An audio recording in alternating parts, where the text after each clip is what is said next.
د نړۍ هر غافل په اذان ویښوم زه بلال خو به ولې جهان ویښوم.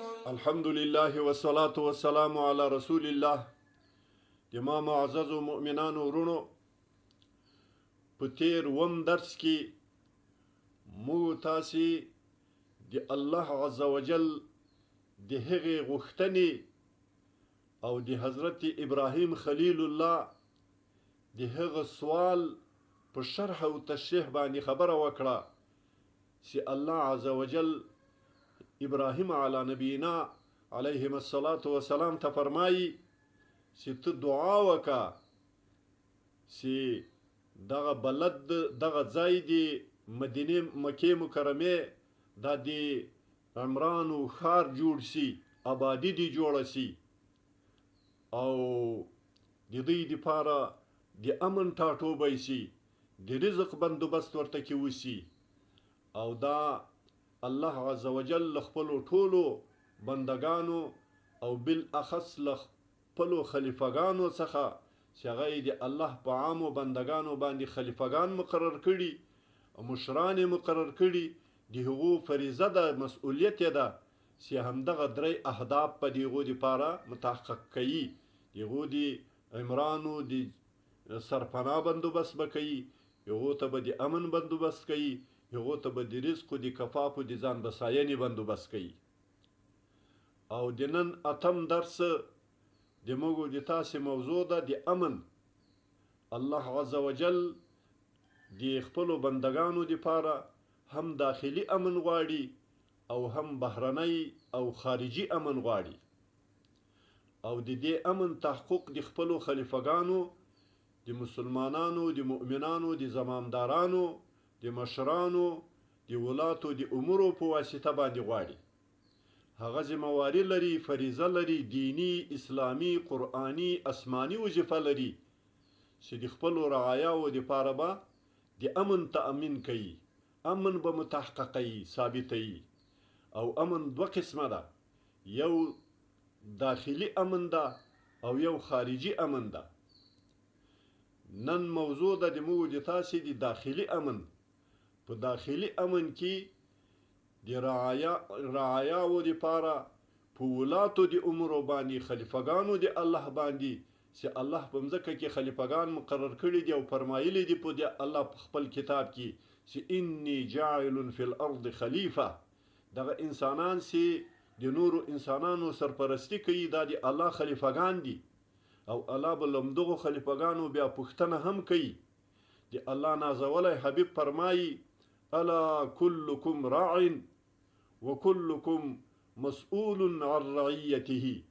خبردار چې تاسې هر یو شپون یاست، ذموار یاست، ساتندوی یاست او هر یو به د تاسې په خپله ساحه د ذمواري کې پوښتل کېږي چې تاسې د الله حقوق څومره په جای کړو.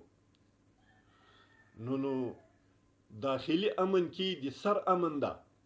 الله عز وجل فرمایي ولا تقتلوا انفسکم، تاسې خپل ځانونه مه وژنئ. او دا صیغه الله عز وجل په داسې ترتیب باندې فرمایلي، دا عبارت داسې فرمایل شوی ده چې الله پاک دغه محقون الدم او محفوظ الدم هغه کسان چې د هغو وینه تویول محفوظ دي او ناروا دي وینه تویولې، د وینې حفاظت یې فریضه ده د مسلمانانو د مشرانو. د هغو وینې تویولې د ځان وینه تویول، د نفس وینه تویول بللې ده. ولا تقتلوا انفسکم. او دوم امن د مال ده. الله عز وجل فرمایي ولا تأکلوا اموالکم بینکم بالباطل. تاسې د خپل مالونه دا په خپل منځ کې په باطلو، په ظلمو، په غصبو، په نارواو، په رشوت باندې مه سر خورئ. دا خپلو مؤمنانو ته، دا خپلو رعایاو ته محفوظ کوي، وساتئ چې هغه له خپله ماله مطمئن وي. او دریم امن دی دین ده، امن د معتقداتو د عقیدې ده. الله عز وجل فرمایي او ټول انسانیت مخاطب کوي یا ایها الناس اعبدوا ربکم. ای ټولو انسانانو تاسې په دنیا کې د دې دپاره پیدا سوي یاست چې د خپل رب عبادت وکړئ. او ای ولاتو د عمرو، ای خلیفګانو د ما، الله عز وجل گویا دا خطاب کوي د خپلو خلیفګانو ته چې تاسې د هغو د دین حفاظت وکړئ، دین یې ورته وساتئ، معتقدات یې ورته وساتئ. او څلرم د هغو د عرض و د عزت حفاظت ته الله عز وجل فرمایي ولا یغتب بعضکم بعضا. تاسې د یو د بل اهانت مه کوئ، د یو د بل سپکه مه کوئ، د یو د بل بې عزتي مه کوئ. او د دغه بې عزتي مثال داسې ده لکه یو څوک چې د مړه ورور غوښې خوري. نو د دې چې د خپل معاشره محفوظه کوي. او پنځم امنیت کې روح ده، امنیت کې سوچ ده، امنیت کې د فکر ده چې د انسانان او رعایا دا په خپل ژوند کې روحن مامون یي، په امن یي، ذهنن په امن یي، په ذهن کې د هغو دپاره کوم تشویش نه یي، پریشانی نه یي، او کوم خطرات نه یي ورته متوجه. دا ذمواري د چا جوړیږي؟ دا د ولاتو د امورو جوړیږي. والیان د امورو، خلیفګان د الله تعالی په مځکه کې دا صرف د مزو د چرچو دپاره نه دي مشران سوي، دا د خدمت مشران دي، دا د ذموارۍ مشران دي. دا به دو څخه به الله پوښتنه کوي لکه د الله حبیب سي فرمایي.